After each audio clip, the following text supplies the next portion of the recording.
Welcome to the Huddle. I'm your host, Maya Perez, and today we are kicking off the episode with soccer. Mexico versus Colombia playing on this Saturday. This matchup is personal between Brandon Sanchez and Jero Guerra and Ariel Meza, so I'm just going to pass the ball over to them. Welcome to the Huddle. I have Jero and our special guest, Brandon Sanchez, with me today. Brandon, how have you been?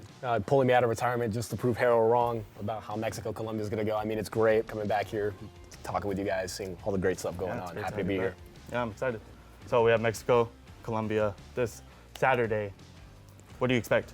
Well, I mean, going into this game, it's a friendly. Obviously, it's right before the World Cup, so a lot of things are up in the air right now. Is this a preparation match? Is this trying to see what works, what doesn't, what players could call up? Because you're going into this missing Raul Jimenez, almost the leading goal scorer for the Mexican national team. He's killing it with Fulham, killing it with the national team, won us the Nations League trophy finally, but he's injured right now, so he's not going. And you're also missing Gilberto Mora, the 16-year-old wonder kid. I mean, you have clubs making offers for him right now. Hopefully some of them go through and he doesn't stay in Liga MX. He's killing it right now in the U20 World Cup, carrying the team quite literally and push them to the round of 16. So, I mean, going into this, we're down a lot of strong players, but we still have some good players in the reserves, right? We have Alexis Vega, we have Santiago Jimenez. Unfortunately, not Huescas, he's injured. But we have Chino Huerta, who a lot of people dog on, but he's pretty good. I like him. He plays pretty fast. Not my favorite player, but yeah. I mean, I'm excited for Santi. I mean, without the other Jimenez playing, Santi, I'm excited to see him really shine in this. But Colombia is a tough team, right, Jero? Yeah, I think Colombia always brings a good game. I don't know why you always brings a good game to any opposition, just like Mexico. I'm not going to sit here and not say that. So I think it should be a fun game. At the end of the day, it is a preparation match, so I expect both sides to experiment. You know, like you said, Gilberto Mora's missing on the Colombian side. John Arias, potentially the best player in the whole Club World Cup, he's also out. So I think both sides will experiment, you know, fine-tune some things as we are now less than a year away from the 2026 World Cup. So I think it'll be a fast-paced game. There's going to be a lot of guys coming in looking to prove themselves worthy for, you know, a good summer out here in the States, Mexico and Canada. Yeah, I mean, for me personally, the way I see it, Mexico always does this thing where they like to struggle, right? It's like fun. They never are I don't think they favorites. like to do that. I just think it's... Oh, they do. I mean, they do it all a lot, the time, right? though. I mean, my favorite team, I'm wearing them right now. They struggle with a washed no matter player. what. No offense, he needs to hang it up. Chichabuelo. Yeah. But, yeah, I mean, I'm 100% expecting them to go in and play an evenly matched game, probably. See, the thing is, when you look at games like that, especially with the friendly windows that it is now, if we look to the last time Mexico and Colombia played quite literally a year ago, almost in December, they treated it as such a experimental match where Colombia was dogging on us. And I don't even think it was Aguirre at the time. I think it was Lozano, where he was just taking players to see how they would play. And it didn't work out. So you're quite literally less than half a year away from the World Cup starting. You're hosting it. You got to take it a little seriously, because if Mexico comes out with their B tier, C tier, even Q listers, right, they're going to be done for. Yeah. And it's going to make us look very embarrassing. Whereas, okay, let's bring in some players that we know are good. They're not getting enough play time, and let's see how they can work. Because God forbid another good player gets injured at the World Cup. Because right now, Huescas, he's doubtful to actually start to play in it. Right, we have to protect Mora.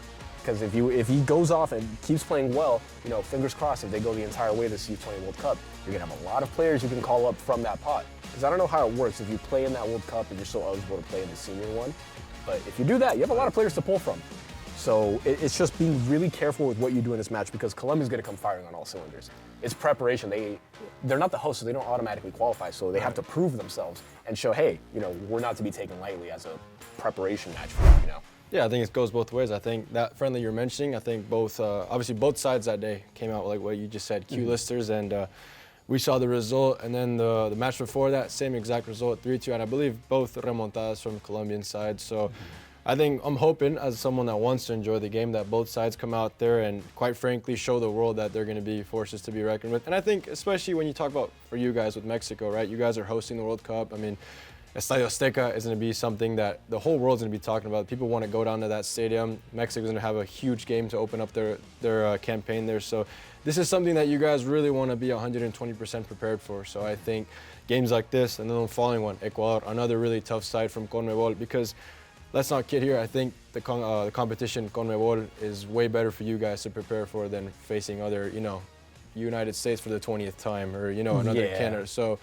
this is going to be really crucial for both sides, but especially for Mexico, I think. And I think you just got to make the most of it. I hope you guys also get friendly games out in Mexico too before that, not just the U.S. Sellouts, but that's kind of how I lie with it. Yeah, I mean, that's the tough part, especially when you see the last time Mexico played in Mexico. Shout out to Little Report when I went out there and did that one against the U.S. We walked them. They were dog. Like, we absolutely destroyed them 2-0 at home. Amazing free kick from Raul Jimenez. A banger goal from Cesar Huerta. And we shut them up. We kept them quiet.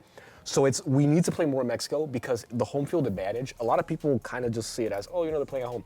It's different. The atmosphere is different. The feeling is different. You're going in there because you're playing with passion. You're playing for the shirt. You're playing for that team and for that country. So you look at a lot of differences at CONMEBOL and CONCACAF. CONCACAF should just feel like it's the United States because that's all we play in.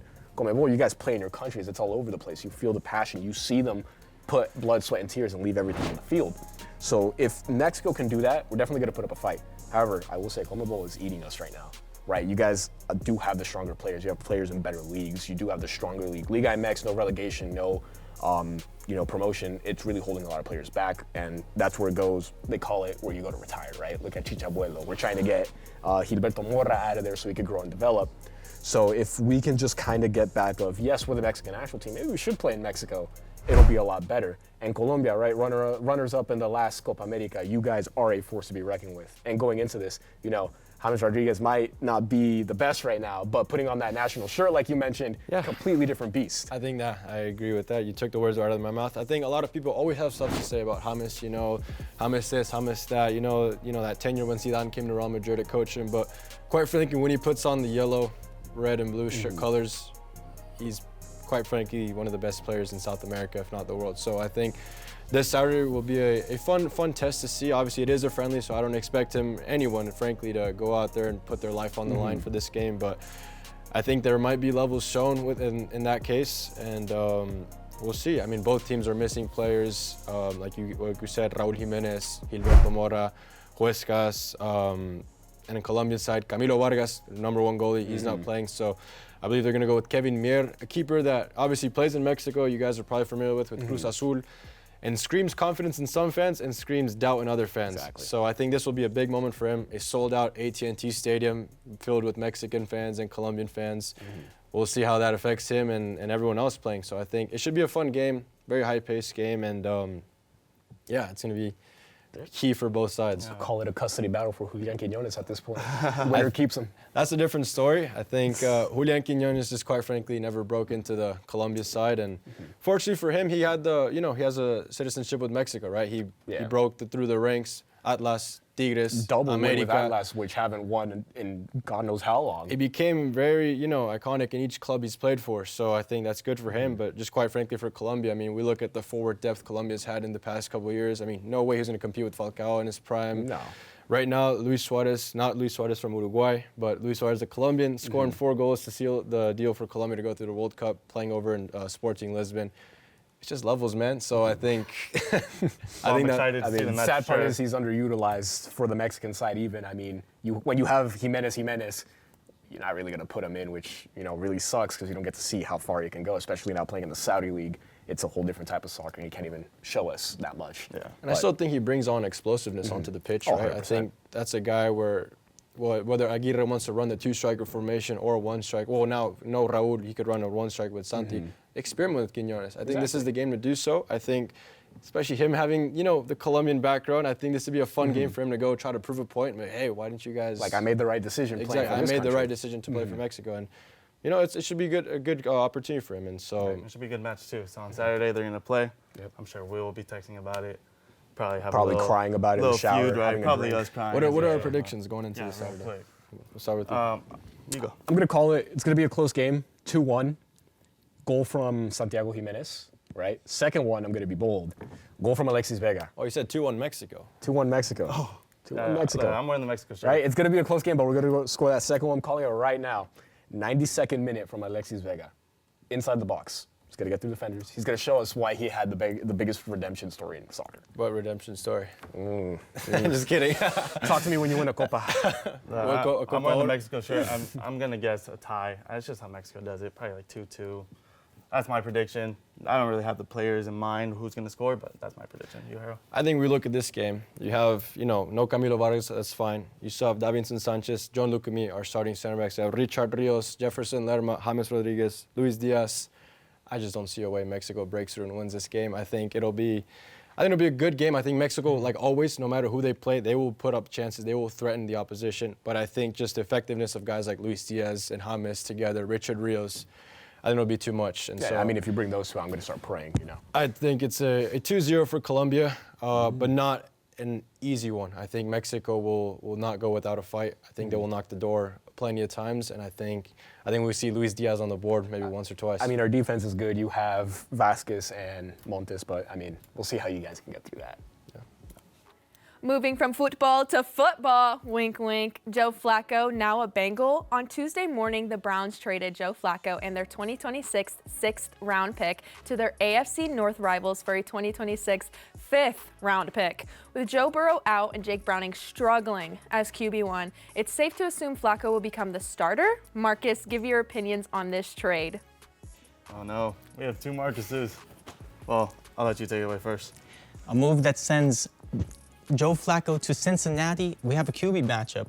Is Flacco the future for the rest of the season, or is Browning the guy they should stick with to continue out the season? Let him develop and take over for Joe Burrow while he's out with this injury. What do you think, Ariel? Really, you think it's a battle between Flacco and Browning? Absolutely. No, absolutely not. I mean, Browning has just not been playing well at all. I think they brought in Flacco to control that team, to be the leader, and I think it's a horrible choice. I don't know why they chose Flacco of all the QBs on the Browns to trade for, but that's their choice. That's what they're going to go with. I don't think they're necessarily thinking about starting Browning at all right now. I mean, maybe for 1 week to get Flacco acclimated, but after that, I don't think they brought him in just to be a mentor.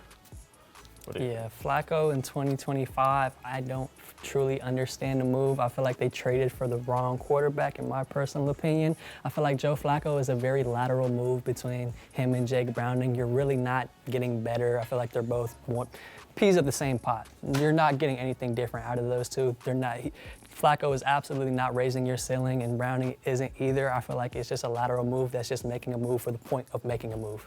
But here's the thing. This is a Cincinnati Bengals O-line that is by far the worst in the league. There is no offensive line worse, and the Raiders are right there. Believe me, I know. That line is not pretty to look at. The Bengals, not pretty to look at either. But Joe Flacco, he's old. He can't move as fast as he used to. And Jake Browning, he's young. He can move, extend that play, maybe get outside the pocket, make something out of nothing. Flacco can't do that anymore, and it's going to result in a lot of negative plays that are just going to hurt this offense even more. Yeah, it's dangerous. I think it's dangerous to put Flacco behind that line, especially how old he is. Yeah, no mobility at all. Yeah, he's no mobility. He's not moving anymore, right? But rocked back there. Just Browning, obviously, if they thought Browning was the future, why would they even make that trade, right? I mean, he still has Joe Burrow on backing him up, obviously not to play, but to help him out for anything, I'm sure. What's Flacco going to provide? I mean, yeah, he has a ton of experience. I'm sure Jamar Chase would much rather have an experienced quarterback who maybe is struggling than Jake Browning right now. But where I am confused is why they're not trading for Shedeur Sanders instead. I mean, it just feels like the league does not want to give him a chance at all.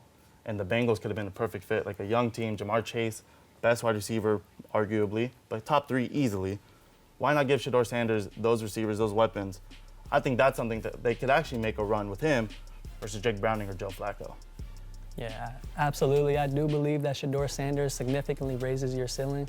And I believe that that was the quarterback that they should have traded for. I definitely agree with you on that, Ariel. I believe that Flacco versus Shedeur, it's night and day between the ceilings between those two. Shedeur, I mean, we've seen he's a playmaker in college. All throughout, he got Travis Hunter that Heisman. I feel like he could definitely do the same with Jamar Chase, make him look as great as he is. Chase has been a little bit frustrated playing with who he's been playing with, but I feel like if you give him Shedeur, he would have a performance similar to what he did his last game with the multiple touchdowns, big game, and I feel like that's the move they should have made. Right. I mean, don't get me wrong. I'm not the biggest Shedeur fan in the world. I'm not. Just over I don't think he's Flacco. gonna. Yeah, and I don't think he's gonna be like the next Tom Brady or anything. But give the kid a chance. Exactly. Another team that should have given him a chance, and I will die on this hill. The Raiders. I mean, your team, man. What are they doing? Geno Smith right now 9 picks, that's not the way. Leading the league in picks, not at all what you want as a Raiders fan. It is disgusting, and I will be the first to admit, Geno is not the guy. Never should have made the move. But Shedeur Sanders, the biggest knock coming out of him was from college was that he doesn't give his O-line a chance. Everybody's like, oh, his O-line has never been good, but he's not helping them. When your edge rushers come off the edge, they create this little upside-down umbrella where an edge rusher is going to come around, and it creates the pocket where the quarterback is. But Shedeur Sanders takes such far dropbacks that he moves the pocket back, and he kind of creates his own pocket at the point of that umbrella, and that's what's creating all these sacks, and that's why he's moving out of the pocket, and all his highlights are him avoiding a sack to make a play because he's putting himself in a position where he has to do that.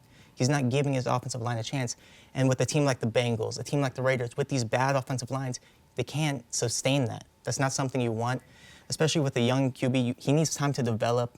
He was at a JUCO college, then with his dad at Colorado. He hasn't had that true development that he needs, and that's going to come with time. It would have been nice behind Joe Flacco. Now he's in a quarterback room with only rookies. But as a Raiders fan, that's not a quarterback I want quarterbacking my team.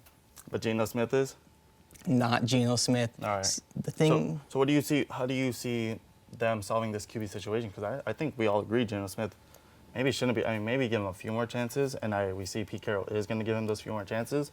But do you think he should be the QB moving forward, or are you looking at someone else? For the rest of the season, unless you make a trade for a Kirk Cousins, which is kind of a lateral move, unless you make a move for someone who can be the future, you have to ride it out with Geno. You have your franchise guy, Max Crosby. He doesn't want to be on a losing team. He said that. He wants to win, but he's going to be a Raider till the day he dies. He got it on his arm. He wants to win. If you want to keep him in Vegas, you have to start winning, and that's not going to come from drafting QB next year. You have to get better week by week. That hasn't been the case. So, unfortunately, it might be time to blow it up.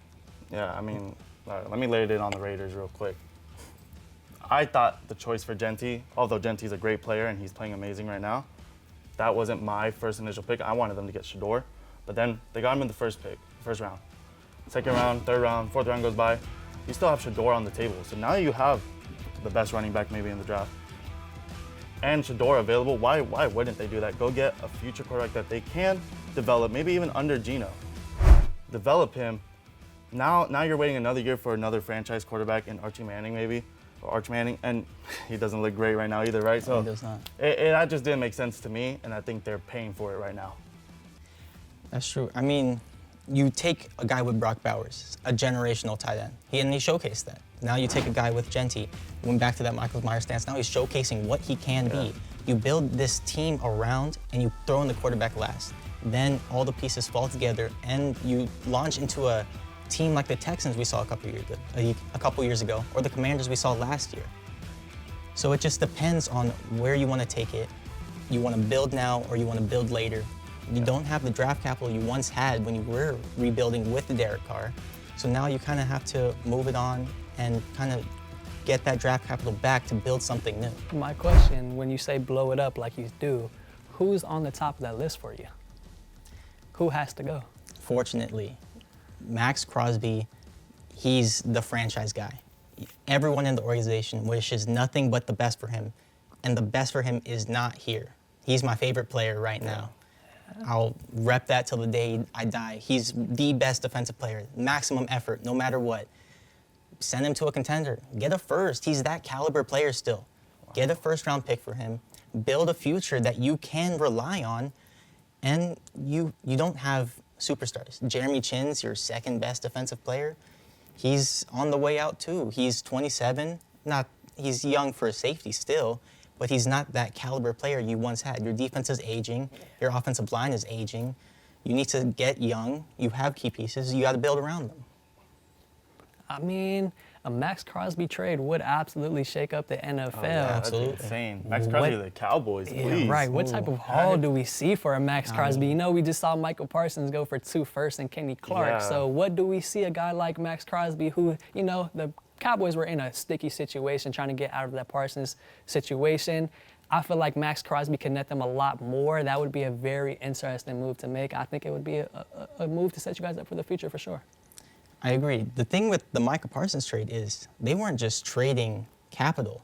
They were trading cap space. The Cowboys, you guys didn't want to pay him. Absolutely. Yeah. The Packers were willing to. And we saw that with Jared Goff and Matthew Stafford. They weren't just trading a player, they were trading cap space away. They cut the cap space they had with Goff, got Stafford for cheaper than they were paying Goff, and it turned out great for them. Raiders can get similar production from what the Cowboys trade Micah Parsons. 2 firsts would be amazing. I don't think Raider Nation would be very sad to see Max go, but I don't think they'd be very mad seeing 2 first-round picks step into their future. Yeah. I mean, I think the Raiders thought they were in a win-now situation. They were never in a win-now situation. But with those trades that you're talking about, maybe if they trade for a quarterback, maybe they could be, right? Well, we'll just have to see. Finally, to hit the episode out of the ballpark, the MLB playoffs are underway and the divisional series is heating up. As we are recording this, 3 out of 4 series are 2-0 with the Seattle Mariners and the Detroit Tigers tied at 1 apiece. Justin, which series has been the most entertaining for you so far? Thanks for the fastball, Maya. Personally, I don't know about you, the most exciting series so far in the MLB playoffs has definitely been the Tridents and the Gritty Tigers. That series has been electric. I have to disagree. The Phillies, Dodgers, these are pitcher duels, games. It's much more exciting baseball. I don't know about that. I mean, you have the late inning heroics of the Mariners and the Tigers, you know. In Game 1, you have Kerry Carpenter hitting a go-ahead home run on the road to silence the electric crowd in Seattle to get a Game 1 win for the Tigers. And then in Game 2, you have Jorge Polanco pretty much doing the exact same thing but for the Mariners this time, getting a Game 2 win for the Mariners. Their first home win in the playoffs since 2001, you know, since before you and I were born for sure. Last night, Dave Roberts almost lost the game for the Dodgers. If he just decided to just start putting Sasaki in the 9th inning, that game would have been over. 1 and done. There would have been final score would have been 4-1. He decided to beat around the bush. He decided to put in Trine, then Vesia, then Sasaki. Yeah, sure. I mean, I'll agree with you. That series has not been a snob fest or anything, like a slob or anything like that. But I'll tell you what, the first 6 innings of those games, you can just pretty much not watch them and you're not going to miss anything, you know. The pitchers' duels, as you said, you know, Sanchez and Luzardo for the Phillies and then Ohtani and Blake Snell for the Dodgers. But, you know, that's just not that exciting to me. You know, both of those teams are hitting under 200 in that series. I don't want to watch a series where both teams are hitting under 200. That's not fun to me. Maybe I'm more of a traditional baseball fan, but I like pitcher's duel because you know that the next team to score is going to win. Yeah, but you know, when only one team has hit a single home run in the entire series, there's got to be more fireworks, man. Both bullpens have been bad this season. This has not been the bright spot for either team. Tanner Scott has not pitched in this series, gratefully, because he blew 11 saves during the regular season. I mean, you're right about that. I mean, once again, you know, both teams kind of have the same formula, great starting pitching, good enough hitting, and then the bullpen just pray that everything goes right. And yeah, I agree, that can make it more exciting. But if you look over at the Mariners and the Tigers, you know, those are back and forth, scrappy, every hit really matters. Not like in Phillies Dodgers when we were down 4-1. And sure, we made it close with the comeback. But honestly, any Phillies fan knew it was a fake comeback. I mean, as soon as we decided to bunt Bryson Stott with the runner on second, that's when the series was over. But what I wanted to also talk to you about was what's been the most least exciting series so far, you know, because only one series so far is 1-1. And personally, I would have to pick the Yankees and the Blue Jays. How about you? I would have to say Cubs-Brewers. I think the games have been decided by the 3rd inning for both games. Craig Counsell's decision to start Matthew Boyd on 3 days rest in Game 1, he got 2 outs, gave up 6 runs. That's not. Yeah, but sure. But at least in that series, you know, you have Seiya Suzuki in Game 2 hitting the 3-run home run, get them off to a good start. That at least inspired hope in Cubs fans. In the Blue Jays-Yankees series, it's just been straight depression for Yankees fans, you know. They have a negative 15-run differential in 2 games. You know how hard that is to do? To average losing in that series by 7.5 at bare minimum? That's incredibly terrible. Not to mention Luke Weaver, one of their best bullpen guys of the past couple of years, with a 1.35 ERA. That is right. If he were to pitch 9 innings, he would let up 135 runs. That is absolutely terrible. And don't even get me started about Aaron Judge, that low leverage merchant. I mean, he has an OPS over 900 in the postseason. Doesn't matter if it's all with no one on base and the games aren't close. just last week you were talking about how the Phillies and Yankees were going to be World Series favorites. What happened to that? I mean, hey, when you're wrong, you're wrong, you know.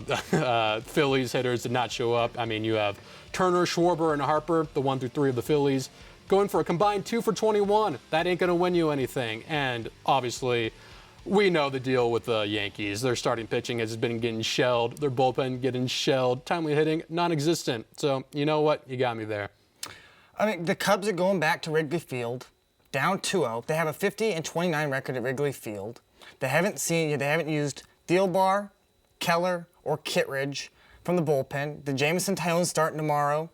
I mean, I think that the Brewers, they've got this.